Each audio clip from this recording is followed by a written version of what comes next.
এই সবার history of English literature নিয়ে একটা আতঙ্কের বিষয়। তো এই হিস্ট্রি অফ ইংলিশ লিটারেচার এরকম অন্ধকার পাতার মতো। হ্যাঁ, হিস্ট্রি অফ ইংলিশ লিটারেচার ওইরকম অন্ধকার পাতার মতন। একটু আগে কথা শোনা যাচ্ছিলো কিন্তু দেখা যাচ্ছিল না। সবার কিউরিয়াসিটি ছিল যে কারা আড়াল থেকে কথা বলতেছে। ঠিক সেরকমই হিস্ট্রি অফ ইংলিশ লিটারেচার নিয়ে সবার একটা আতঙ্ক আছে। এই আতঙ্কটা কীভাবে ওভারকাম করা যায় বা এইটাকে কীভাবে অ্যাচিভ করা যায়, যে আমরা এই হিস্ট্রি অফ ইংলিশ লিটারেচারটা কীভাবে অ্যাচিভ করবো, যে এই নলেজগুলো বা এই ম্যাটেরিয়াল যে ইগুলো আছে সেগুলো কীভাবে আমরা আত্মস্থ করতে পারি সেই সম্পর্কে যদি একটু বলতাম। আসসালামু আলাইকুম। যারা ইংরেজি বিভাগে পড়াশোনা করছো, 7 কলেজে যারা ফার্স্ট ইয়ার রয়েছে এবং ন্যাশনাল ইউনিভার্সিটিতে যারা সেকেন্ড ইয়ার পড়াশোনা করছো, তাদের অন্যতম সাবজেক্ট হচ্ছে হিস্ট্রি অফ ইংলিশ লিটারেচার। অন্যতম আতঙ্কের নাম হচ্ছে হিস্ট্রি অফ ইংলিশ লিটারেচার। কেন আতঙ্কের কথা বললাম? আমাদের যারা টিচার রয়েছে তারা আমাদেরকে ভয় দেখায়, আমাদের যারা সিনিয়র রয়েছে তারা আমাদেরকে ভয় দেখায় যে হিস্ট্রি অফ ইংলিশ লিটারেচার একটু ভালো করে পড়ো, এই সাবজেক্টটা অনেক কঠিন।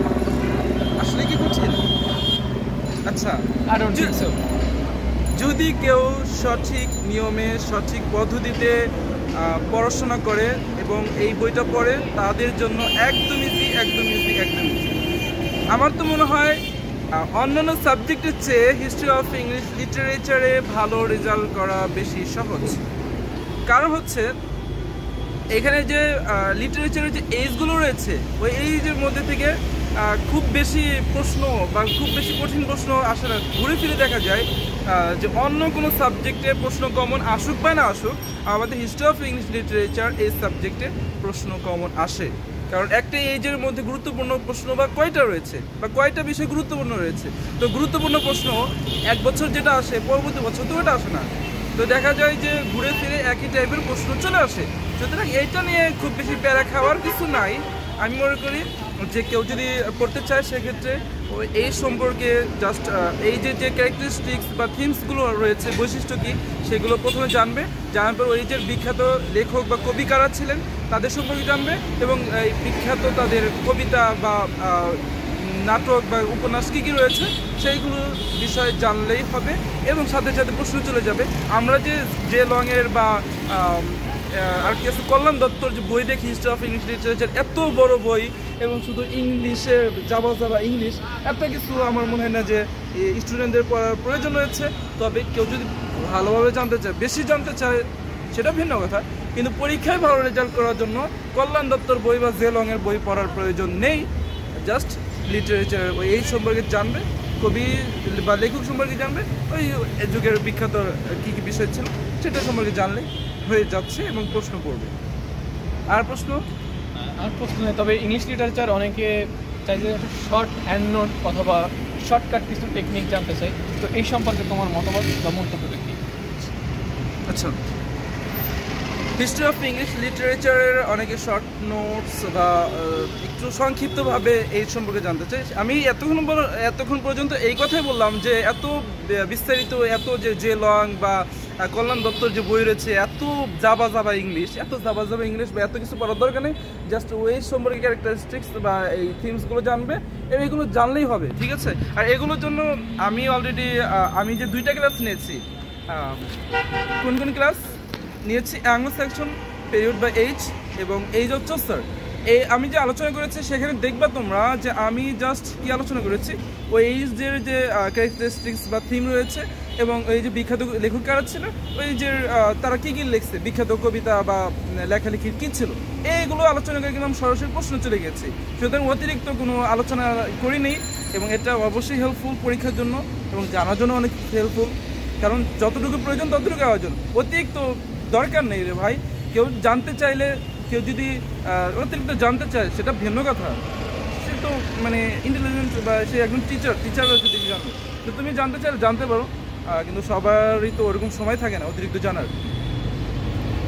তো তোমরা জানতে পারলে যে ইংলিশ লিটারেচার কোনো আতঙ্কের একটা বিষয় নয় এবং ইংলিশ লিটারেচার আসলে এটাকে যদি সহজ না তাহলে সহজ, আর সহজ না নিলে এটা তো হজবরলা হবেই। আচ্ছা, আরেকটা কথা বলি, এই যে তোমরা যে দেখো হিস্ট্রি অফ ইংলিশ লিটারেচারের যে প্রশ্নগুলো রয়েছে গাইডের মধ্যে, অনেক কঠিন ভাষায় প্রশ্নগুলো লেখা, উত্তরগুলো লেখা, যার কারণে তোমরা বুঝতে পারো না, বুঝতে অনেক অসুবিধা হয়। কিন্তু আমি যে নোটগুলো তৈরি করেছি সাজেশন থেকে আমার গুরুত্বপূর্ণ যে প্রশ্নের যে উত্তর তৈরি করেছি সেগুলো একদম চমৎকার ভাষায়, সহজ সাবলীল ভাষায় এবং সহজ সহজ শব্দ ব্যবহার করে এবং কোয়ালিটি মেনটেন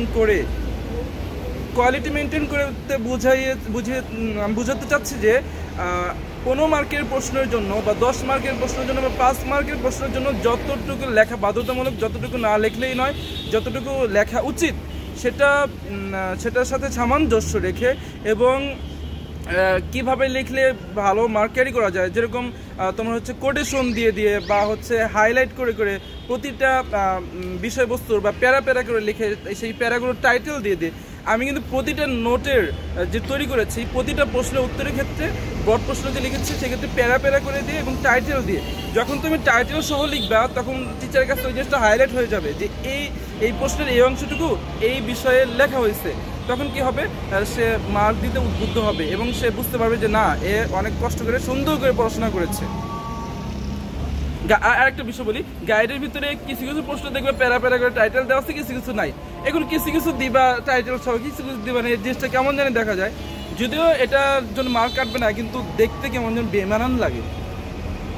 তাহলে তোমরা বুঝতে পারলে যে আসলে ইংলিশ লিটারেচার যত প্র্যাকটিস করবে তত তোমরা শিখবে এবং অ্যান্ড যেটা সহজভাবে উপস্থাপন করা দরকার এবং সহজ ভাষায় অলরেডি আমাদের আশরাফুল ভাই ওটা লিখে ফেলছে, আমাদের বন্ধু সবার প্রিয় এবং তোমাদের টিচার, তো তারা লিখে ফেলছে অলরেডি এবং এটা আমরা তোমাদেরকে প্রোভাইড করবো।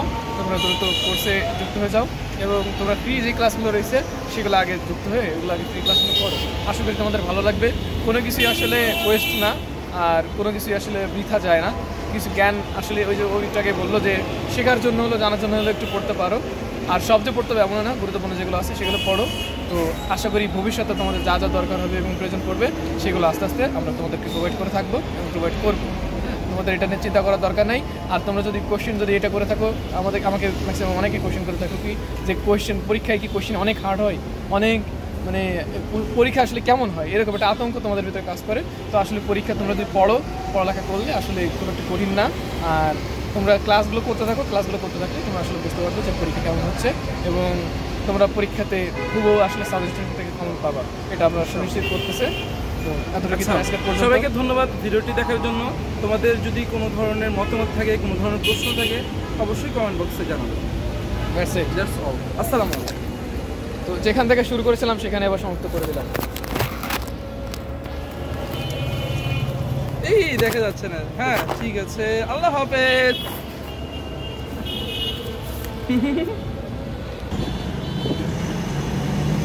ঠিক আছে।